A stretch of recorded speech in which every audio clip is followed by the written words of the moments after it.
Hi dears, എല്ലാവർക്കും നമസ്കാരം. Welcome back to Isha spicy tasty world. ഇന്ന് നമ്മൾ തയ്യാറാക്കുന്നത് ചക്കയും കൊണ്ട് ഒരു അടിപൊളി കറിയാണ്. വളരെ ടേസ്റ്റി ആയിട്ടുള്ളൊരു ഈ ഒരു കറിയുടെ റെസിപ്പി നിങ്ങൾക്ക് എല്ലാവർക്കും ഇഷ്ടപ്പെടുന്നതായിരിക്കും. സോ റെസിപ്പി എല്ലാവരും സ്കിപ്പ് ചെയ്യാതെ കണ്ടുള്ളൂ.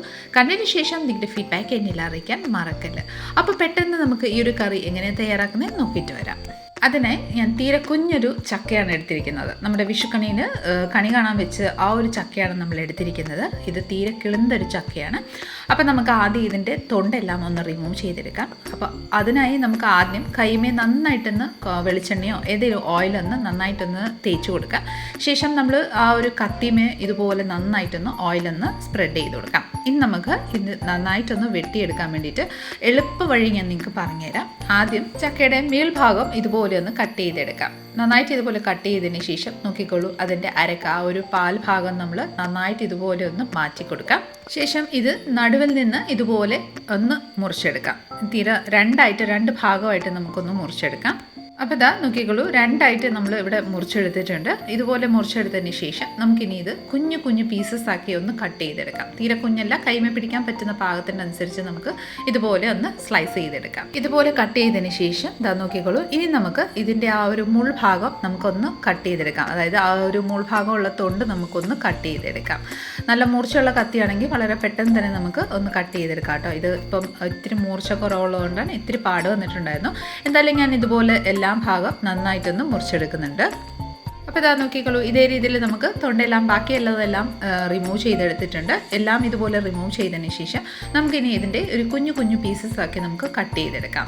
അപ്പോൾ ഇതാ നോക്കിക്കോളൂ, നമ്മൾ കുഞ്ഞു പീസസ് ആക്കി നമ്മളിവിടെ കട്ട് ചെയ്തെടുത്തിട്ടുണ്ട്. നോക്കിക്കോളൂ, ഇതിൽ കട്ട് ചെയ്തതിന് ശേഷം അതിൻ്റെ ആ ഒരു സ്പോഞ്ച് ഭാഗം നമുക്ക് വേണമെങ്കിൽ റിമൂവ് ചെയ്യാം, ഇല്ലെങ്കിൽ അതേ രീതിയിൽ തന്നെ വേവിച്ചെടുക്കാം കേട്ടോ. ഞാനിവിടെ അത് മാറ്റിയെടുക്കുന്നുണ്ട്. അത് തോരനൊക്കെ നമുക്ക് തയ്യാറാക്കാം കേട്ടോ. മസാല ഒക്കെ ചേർത്ത് നല്ല ടേസ്റ്റാണ് നമ്മൾ തോരൻ തയ്യാറാക്കുന്നത്. അപ്പോൾ ഇതാ അതുപോലെ തന്നെ ബാക്കിയെല്ലാം നമ്മൾ കുഞ്ഞു കുഞ്ഞു പീസസ് ആക്കി കട്ട് ചെയ്തതിന് ശേഷം അതിൻ്റെ ആ ഒരു സ്പോഞ്ച് ഭാഗം ഒന്ന് മാറ്റി കൊടുക്കുന്നുണ്ട് കേട്ടോ.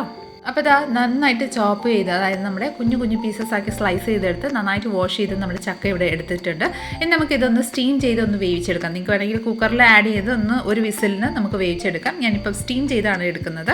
അതിനായി ഞാനൊരു ഇഡ്ഡലി തട്ടകം, അതായത് ഇഡ്ഡലി പാത്രം എടുത്തിട്ടുണ്ട്. അതിലോട്ട് വാഴയില ഒന്ന് വെച്ച് കൊടുക്കുന്നുണ്ട്. ഇനി നമുക്ക് ഈ ഒരു വാഴയില ഇതുപോലെ വെച്ച് കൊടുത്തതിന് ശേഷം നമ്മൾ റെഡിയാക്കി വെച്ചിരിക്കുന്ന ക്യൂബ്സ് ആക്കി വെച്ചിരിക്കുന്ന ചക്ക നമുക്ക് ഇതിലോട്ടൊന്ന് ആഡ് ചെയ്ത് കൊടുക്കാം. ലിഡിട്ട് ക്ലോസ് ചെയ്തതിന് ശേഷം ഒരു 10 to 15 മിനിറ്റ് നമുക്ക് ഇത് സ്റ്റീം ചെയ്യാൻ വേണ്ടി വെച്ച് കൊടുക്കാം. ഈ ഒരു കറി വെറൈറ്റി നല്ല ടേസ്റ്റി ആക്കാൻ വേണ്ടിയിട്ട് നമുക്ക് സ്പെഷ്യലായിട്ടൊരു മസാലക്കൂട്ട് തയ്യാറാക്കാം. അതിനായിട്ടൊരു പ്ലേറ്റിലോട്ട് 1 ടേബിൾ സ്പൂണ് മല്ലിക്കൊത്ത് ആഡ് ചെയ്ത് കൊടുക്കാം, ഒരു 1/4 ടീസ്പൂൺ ജീരകം, ഒരു 2 ഏലക്കായ, കൂട്ടത്തിൽ ഒരു 2 തീരെ നൈസായിട്ടുള്ളൊരു നമ്മുടെ കറുവപ്പട്ട ആഡ് ചെയ്ത് കൊടുക്കാം. അതിൻ്റെ ഒപ്പം തന്നെ നമുക്ക് ഒരു ബേ ലീവ്സ് ഇതുപോലെ ഞാൻ കട്ട് ചെയ്ത് ആഡ് ചെയ്ത് കൊടുക്കുന്നുണ്ട്. ഇനി നമുക്കിതിലോട്ട് ഒരു സ്റ്റാർ അനൈസ് ഒന്ന് വെച്ച് കൊടുക്കാം. സ്റ്റാർ അനൈസ് ആഡ് ചെയ്തതിന് ശേഷം ഒരു 3 or 4 നമുക്ക് ഗ്രാമ്പുവും കൂടെ ആഡ് ചെയ്ത് കൊടുക്കാം. ഗ്രാമ്പു ആഡ് ചെയ്തതിന് ശേഷം ഇതിലോട്ട് 1 ടേബിൾ സ്പൂണ് നമ്മുടെ പെപ്പർകോൺ, അതായത് കുരുമുളക് ആഡ് ചെയ്ത് കൊടുക്കാം. ശേഷം നമുക്ക് ജാതിക്ക പത്തിരി ഒരു കുഞ്ഞു പീസ് ആഡ് ചെയ്ത് കൊടുക്കാം. ഇനി നമുക്ക് ഈ വകയെല്ലാം നന്നായിട്ടൊന്ന് റോസ്റ്റ് ചെയ്തെടുക്കാം. അതിനായിട്ട് ഒരു പാൻ അടുപ്പത്ത് വെച്ച് കൊടുത്തിട്ടുണ്ട്. നമ്മൾ പ്ലേറ്റിൽ റെഡിയാക്കി വെച്ചിരിക്കുന്ന മസാല കൂട്ട് ഡ്രൈ ഇൻഗ്രീഡിയൻസ് എല്ലാം ആഡ് ചെയ്ത് നന്നായിട്ടൊന്ന് റോസ്റ്റ് ചെയ്തെടുക്കാം കേട്ടോ. അപ്പോൾ നമ്മുടെ മസാല ഡ്രൈ ഇൻഗ്രീഡിയൻസ് ഇവിടെ നന്നായിട്ടൊന്ന് റോസ്റ്റായി വന്നിട്ടുണ്ട് കേട്ടോ. മല്ലിക്കൊത്ത് ജസ്റ്റ് ഒന്ന് പ്രസ് ചെയ്തപ്പോൾ നന്നായിട്ടൊന്ന് പൊടിഞ്ഞ് വരുന്നുണ്ട്. അത് ജസ്റ്റ് ഒന്ന് മാറ്റി തണുക്കാൻ വേണ്ടിയിട്ട് ഒന്ന് വെച്ച് കൊടുക്കാം. ഇനി നമുക്ക് ഒരു 3 നമ്മുടെ കിഴങ്ങ് വെള്ളത്തിൽ, അതായത് കുക്കറിലോട്ട് വെള്ളം ചേർത്ത് അതിലോട്ട് കിഴങ്ങ് ആഡ് ചെയ്ത് കൊടുക്കാം. ആ ഒപ്പത്തിൽ തന്നെ ഒരു 3 കാശ്മീരി ചില്ലിയും കൂടെ ആഡ് ചെയ്ത് കൊടുത്ത് ലിഡിട്ട് ക്ലോസ് ചെയ്ത് ഒരു വിസിൽ വരുന്നിടം വരെ നമുക്കൊന്ന് വെയിറ്റ് ചെയ്യാം. അപ്പോൾ ഇതാ നമ്മുടെ സ്റ്റീം ചെയ്യാൻ വെച്ചിരുന്ന നമ്മുടെ ചക്കയും കൂടെ ഇവിടെ നന്നായിട്ടൊന്ന് കുക്കായി വന്നിട്ടുണ്ട്. ഞാനൊരു പ്ലേറ്റിലോട്ട് ട്രാൻസ്ഫർ ചെയ്തിട്ടുണ്ടായിരുന്നു. അത് ഇതുപോലെ ഒന്ന് കട്ട് ചെയ്ത് നോക്കിക്കോളൂ, നല്ല സോഫ്റ്റായിട്ട് തന്നെ നമുക്ക് സ്റ്റീമായി റെഡിയായി വന്നിട്ടുണ്ട്. ഇതിൻ്റെ ഒപ്പം തന്നെ നമ്മുടെ കുക്കറിൽ വിസിൽ അടിച്ചിട്ടുണ്ടായിരുന്നു. ആ ഒരു കിഴങ്ങ് തൊണ്ടെല്ലാം റിമൂവ് ചെയ്തതിന് ശേഷം ഞാനിവിടെ എടുത്തിട്ടുണ്ട്. അത് ഇതുപോലെ ക്യൂബ്സ് ആക്കി ജസ്റ്റ് ഒന്ന് വലിയ വലുപ്പത്തിൽ തന്നെ നമുക്ക് ഒന്ന് കട്ട് ചെയ്ത് ഈ ഒരു ചക്കയുടെ ഒപ്പം തന്നെ ഒന്ന് ചേർത്ത് കൊടുക്കാം. ഇനി നമുക്ക് ഈ ഒരു കടായി ജസ്റ്റ് ഒന്ന് മാറ്റി വെച്ച് കൊടുക്കാം. ശേഷം നമുക്ക് ആ ഒരു നമ്മൾ റെഡിയാക്കി റോസ്റ്റ് ചെയ്ത് വെച്ചിരിക്കുന്ന മസാല കൂട്ടൊന്ന് അരച്ചെടുക്കാം. അതിനായിട്ട് നമ്മൾ ഡ്രൈ ഇൻഗ്രീഡിയൻസ് ആ ഒരു മിക്സി ജാറിലോട്ട് ചേർത്ത് കൊടുത്തിട്ടുണ്ട്. നമ്മൾ ബോയിൽ ചെയ്ത് വെച്ചിരിക്കുന്ന, അതായത് ഒരു വിസിലിൽ ബോയിൽ ചെയ്ത് റെഡിയാക്കി വെച്ചിരിക്കുന്ന കാശ്മീരി ചില്ലിയും കൂടെ നമുക്ക് അതിൻ്റെ നെടുപ്പ് മാറ്റി വെച്ചതിന് ശേഷം നമുക്ക് മിക്സി ജാറിലോട്ടൊന്ന് ചേർത്ത് കൊടുക്കാം. ഇനി നമുക്ക് ലിഡിട്ട് ക്ലോസ് ചെയ്ത് ആവശ്യമനുസരിച്ച് വെള്ളം യൂസ് ചെയ്ത് നല്ല ഫൈൻ പേസ്റ്റാക്കി അരച്ചെടുക്കാം. അപ്പോൾ നോക്കിക്കോളൂ, നല്ല ഫൈൻ പേസ്റ്റാക്കി നമ്മുടെ ഈ ഒരു മസാലക്കൂട്ട് റെഡി ആയിട്ടുണ്ട്. ഇത് മൊത്തത്തോടെ നമ്മൾ നമ്മുടെ ഈ ഒരു കറിയിൽ ആഡ് ചെയ്യുന്നില്ല. ആവശ്യാനുസരിച്ച് ആഡ് ചെയ്തിട്ട് ബാക്കി നമുക്ക് ഒരു ഡെപ്പിയിലാക്കിയിട്ട് സൂക്ഷിച്ച് വെക്കാം. ഏത് കറിക്ക് വേണമെങ്കിലും നമുക്ക് യൂസ് ചെയ്യാം കേട്ടോ. ഒരാഴ്ച വരെ നമുക്ക് ഫ്രിഡ്ജിൽ സൂക്ഷിക്കാം. ഇനി നമുക്ക് ഇതൊന്ന് റോസ്റ്റ് ചെയ്തെടുക്കാം. നമ്മുടെ ആ ഒരു ചക്കയും നമ്മുടെ കിഴങ്ങും കൂടെ റോസ്റ്റ് ചെയ്തെടുക്കാം. അതിനായിട്ട് കടായിൽ ഒരു 2 ടേബിൾ സ്പൂൺ ഓയിൽ ചേർത്തിട്ടുണ്ട്. സൺഫ്ലവർ ഓയിലാണ് ഞാൻ യൂസ് ചെയ്തേക്കുന്നത്. നന്നായിട്ട് ചൂടായതിന് ശേഷം കിഴങ്ങും നമ്മുടെ ചക്കയും കൂടെ ഇതിലോട്ടൊന്ന് ആഡ് ചെയ്ത് നമുക്ക് നന്നായിട്ടൊന്ന് 2 to 3 മിനിറ്റ് ഒന്ന് റോസ്റ്റ് ചെയ്തെടുക്കാം. നിങ്ങൾക്ക് വേണമെങ്കിൽ കിഴങ്ങ് മാത്രം അല്ലെങ്കിൽ ചക്ക മാത്രം ആദ്യം റോസ്റ്റ് ചെയ്ത് മാറ്റി വെച്ചിട്ട് വീണ്ടും അടുത്തതും കൂടെ ചേർത്ത് റോസ്റ്റ് ചെയ്തെടുക്കാം. ഞാനിവിടെ രണ്ടും കൂടെ ഒരുമിച്ചിട്ടാണ് നമ്മൾ റോസ്റ്റ് ചെയ്തെടുക്കുന്നത്. ഒരു ലൈറ്റ് ഒരു ഗോൾഡൻ ഷെയ്ഡ്, ഒരു ക്രിസ്പി ആവുന്ന ആ ഒരു ടെക്സ്ചർ നമുക്ക് കാണുമ്പോൾ തന്നെ മനസ്സിലാവും. ആ ഒരു പരുവം വരെ നമുക്കൊന്ന് റോസ്റ്റ് ചെയ്തെടുക്കാം. അപ്പോൾ ഇത് നന്നായിട്ട് ഇവിടെ റോസ്റ്റായി വന്നിട്ടുണ്ട്. നോക്കിക്കോളൂ, ആ ഒരു കളറും ലൈറ്റ് ഒരു ഗോൾഡൻ ഷെയ്ഡായി മാറി വന്നിട്ടുണ്ട്. നമുക്ക് ഈ വക എല്ലാം നമ്മുടെ പ്ലേറ്റിലോട്ട് അല്ലെങ്കിൽ വേറൊരു പാത്രത്തിലോട്ട് ഒന്ന് ട്രാൻസ്ഫർ ചെയ്ത് കൊടുക്കാം. ഇനി നമുക്ക് ഗ്രേവി തയ്യാറാക്കാം. അതിനായിട്ട് അതേ സെയിം കടായിലോട്ട് ഒരു 2 ടേബിൾ സ്പൂൺ ഓയിൽ ചേർത്തിട്ടുണ്ട്. ഓയിൽ നന്നായിട്ട് ഇത് ചൂടായതിന് ശേഷം 1/4 ടീസ്പൂൺ കടുക്, ഒരു 1/4 ടീസ്പൂണ് കരിഞ്ജീരകവും കൂടെ ആഡ് ചെയ്തതിന് ശേഷം ഒരു 1/2 ടീസ്പൂൺ സാദാ ജീരകം, ഒരു 1/2 ടീസ്പൂൺ പെരിഞ്ജീരകവും കൂടെ ആഡ് ചെയ്ത് കൊടുക്കാം. കൂട്ടത്തിൽ ഒരു 1/4 ടീസ്പൂൺ ഉലുവയും കൂടെ ചേർത്ത് ഒരു വത്തലുമുളക് അല്ലെങ്കിൽ 2 വത്തലുമുളക് ഞുറുക്കി ആഡ് ചെയ്ത് കൊടുക്കാം. ഒരു ബേ ലീവ്സും കൂടെ ഞുറുക്കി ആഡ് ചെയ്ത് കൊടുത്തതിന് ശേഷം നമുക്ക് ഇതിലോട്ട് സവാള ആഡ് ചെയ്ത് കൊടുക്കാം. ഞാനിവിടെ ഒരു 3 മീഡിയം സൈസുള്ള സവാള തീരെ നൈസായിട്ട് ഇതുപോലെ സ്ലൈസ് ചെയ്തെടുത്തിട്ടുണ്ട്. നീളത്തിലാണ് സ്ലൈസ് ചെയ്തേക്കുന്നത്. അത് നമുക്ക് ഇതിലോട്ടൊന്ന് ആഡ് ചെയ്ത് നന്നായിട്ടൊന്ന് വഴറ്റിയെടുക്കാം. നല്ലൊരു ലൈറ്റ് ഒരു ഗോൾഡൻ ഷെയ്ഡ് ആവുന്നിടം വരെ നമുക്കൊന്ന് വഴറ്റിയെടുക്കാം കേട്ടോ.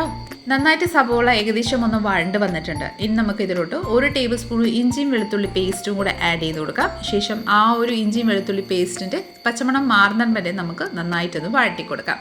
നിങ്ങൾക്ക് വേണമെങ്കിൽ പച്ചമുളകും കൂടെ ചതച്ച് ഒന്ന് നന്നായിട്ടൊന്ന് വഴറ്റിയെടുക്കാം കേട്ടോ.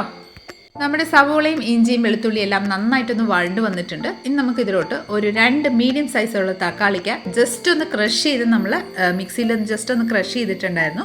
അത് നമുക്ക് ഈ ഒരു സവോളയുടെ കൂട്ടത്തിൽ ആഡ് ചെയ്ത് നന്നായിട്ടൊന്ന് മിക്സ് ചെയ്ത് കൊടുക്കാം. ശേഷം നമുക്ക് ഇതിലോട്ട് മസാല ആഡ് ചെയ്ത് കൊടുക്കാം. അധികം മസാല ഒന്നും ആഡ് ചെയ്യേണ്ട ആവശ്യമൊന്നുമില്ല, കാരണം നമ്മൾ സ്പെഷ്യൽ മസാല തയ്യാറാക്കിയിട്ടുണ്ട്. ഞാനിവിടെ ഒരു 1/4 ടീസ്പൂൺ മഞ്ഞൾപ്പൊടി, 1/2 ടീസ്പൂണ് മുളക് പൊടി, ഒരു ആവശ്യമനുസരിച്ച് ഉപ്പും കൂടെ ആഡ് ചെയ്ത് കൊടുക്കുന്നുണ്ട്. ഇനി നമുക്ക് ഇതിലോട്ട് നമ്മൾ തയ്യാറാക്കി വെച്ചിരിക്കുന്ന മസാലക്കൂട്ട് ആഡ് ചെയ്ത് കൊടുക്കാം. ഞാനിവിടെ ഒരു 3 ടേബിൾ സ്പൂണ് നമ്മൾ തയ്യാറാക്കി വെച്ചിരിക്കുന്ന സ്പെഷ്യൽ ആയിട്ടുള്ള ഒരു മസാലക്കൂട്ട് ആഡ് ചെയ്ത് കൊടുക്കുന്നുണ്ട്. ഇനി നമുക്ക് ഈ വക എല്ലാം നന്നായിട്ടൊന്ന് മിക്സ് ചെയ്ത് മസാലകളുടെ എല്ലാം പച്ചമണം മാറുന്നിടം വരെ തക്കാളിക്കയും നന്നായിട്ടൊന്ന് കുക്കായി ഓയിൽ റിലീസ് ആവുന്നിടം വരെ നമുക്കൊന്ന് വേവിച്ചെടുക്കാം. അപ്പോൾ നമ്മുടെ മസാലക്കൂട്ടിയുടെ നന്നായിട്ട് കുക്കായി വന്നിട്ടുണ്ട്. ഓയിലെല്ലാം റിലീസായി വന്നിട്ടുണ്ട് കേട്ടോ. അപ്പോൾ നമുക്ക് നന്നായിട്ടൊന്ന് മിക്സ് ആയതിനു ശേഷം നമ്മൾ റോസ്റ്റ് ചെയ്ത് വെച്ചിരിക്കുന്ന നമ്മുടെ കിഴങ്ങും ചക്കയും കൂടെ നമുക്ക് ഇതിലോട്ടൊന്ന് ആഡ് ചെയ്ത് നന്നായിട്ടൊന്ന് മിക്സ് ചെയ്ത് കൊടുക്കാം. ആ ഒരു മസാലക്കൂട്ടെല്ലാം നന്നായിട്ട് ഇതിലോട്ടൊന്ന് മിക്സ് ആവുന്നിടം വരെ നമുക്ക് നന്നായിട്ടൊന്ന് മിക്സ് ചെയ്ത് കൊടുക്കാം. അപ്പോൾ ഇതാ മസാല എല്ലാം നന്നായിട്ട് മിക്സായി വന്നിട്ടുണ്ട്. ഇനി നമുക്കിതിലോട്ട് ഗ്രേവിയുടെ തിക്നെസ് അനുസരിച്ച് വെള്ളം ആഡ് ചെയ്യാം. വെള്ളം ആഡ് ചെയ്യുമ്പോൾ നല്ല ചൂട് വെള്ളം ആഡ് ചെയ്യാം കേട്ടോ. നന്നായിട്ട് ഇതുപോലെ ഒന്ന് ആവശ്യമനുസരിച്ച് വെള്ളം ആഡ് ചെയ്തതിന് ശേഷം നന്നായിട്ടൊന്ന് മിക്സ് ചെയ്യും. 1.25 കപ്പോളം നമ്മുടെ ചൂടുവെള്ളം ആഡ് ചെയ്ത് കൊടുക്കുന്നുണ്ട്. ശേഷം നന്നായിട്ടൊന്ന് മിക്സ് ചെയ്ത് കൊടുക്കാം. നന്നായിട്ടൊന്ന് മിക്സ് ചെയ്തതിന് ശേഷം ലിറ്റിട്ട് ക്ലോസ് ചെയ്ത് ഒരു 10 to 12 മീഡിയം ഫ്ലെയിമിൽ നമുക്കൊന്ന് വേവിച്ചെടുക്കാം. ഒരു 12 മിനിറ്റിന് ശേഷം ലിറ്റ് ഓപ്പൺ ചെയ്ത് നോക്കിക്കോളൂ. നല്ല പെർഫെക്റ്റും അടിപൊളി ടേസ്റ്റി ആയിട്ടുള്ള നമ്മുടെ ഗ്രേവി, അതായത് ചക്കയും കൊണ്ട് തയ്യാറാക്കിയിരിക്കുന്ന ഗ്രേവി ഇവിടെ പെർഫെക്റ്റ് ആയിട്ട് റെഡി ആയിട്ടുണ്ട്. ഇനി നമുക്ക് നല്ലൊരു ഫ്ലേവറിനായിട്ട് നമുക്ക് കുറച്ച് മല്ലിയില ചോപ്പ് ചെയ്ത് അതും കൂടെ ആഡ് ചെയ്ത് കൊടുക്കാം. ഇവ ആഡ് ചെയ്തതിന് ശേഷം നന്നായിട്ടൊന്ന് മിക്സ് ചെയ്ത് കൊടുക്കാം കേട്ടോ. സൂപ്പർ ടേസ്റ്റി ആയിട്ടുള്ളൊരു ചക്കയും കൊണ്ട് തയ്യാറാക്കിയിരിക്കുന്ന അടിപൊളി കറി ഇവിടെ റെഡി ആയിട്ടുണ്ട്. ഫ്ലെയിം ഓഫ് ചെയ്തതിന് ശേഷം നമുക്കൊരു സർവിങ് ബൗളിലോട്ട് സർവ് ചെയ്ത് കൊടുക്കാം. വളരെ ടേസ്റ്റി ആയിട്ടുള്ള റെസിപ്പിയാണ്. നിങ്ങൾ തീർച്ചയായിട്ടും ഒന്ന് ട്രൈ ചെയ്ത് നോക്കണം കേട്ടോ.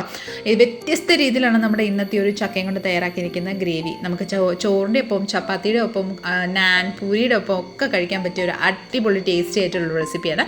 തീർച്ചയായിട്ടും എല്ലാവരും ഒന്ന് ട്രൈ ചെയ്ത് നോക്കിക്കോളും. നമ്മുടെ ഇന്നത്തെ ഒരു റെസിപ്പി നിങ്ങൾക്ക് എല്ലാവർക്കും ഇഷ്ടമായെന്ന് വിചാരിക്കുന്നു. ഇഷ്ടമായിട്ടുണ്ടെങ്കിൽ ലൈക്ക് ചെയ്ത് ഫാമിലി മെമ്പേഴ്സിനും റിലേറ്റീവ്സിനും ഫ്രണ്ട്സിനും എല്ലാവർക്കും ഒന്ന് ഷെയർ ചെയ്ത് നമ്മളെ മാക്സിമം ഒന്ന് സപ്പോർട്ട് ചെയ്തേക്കാം. കൂടാതെ ഇതുപോലെ നല്ല നല്ല റെസിപ്പിക്കായി Isha spicy taste world channel ഒന്ന് ഫോളോ ആൻഡ് സബ്സ്ക്രൈബും കൂടി ചെയ്ത് നമ്മളെ മാക്സിമം ഒന്ന് സപ്പോർട്ട് ചെയ്തേക്കണേ. അടുത്ത നല്ലൊരു റെസിപ്പിയും കൊണ്ട് വരുന്നതിന് വരെ എല്ലാവരും stay tuned, be happy and keep smiling. Thank you for watching and bye bye.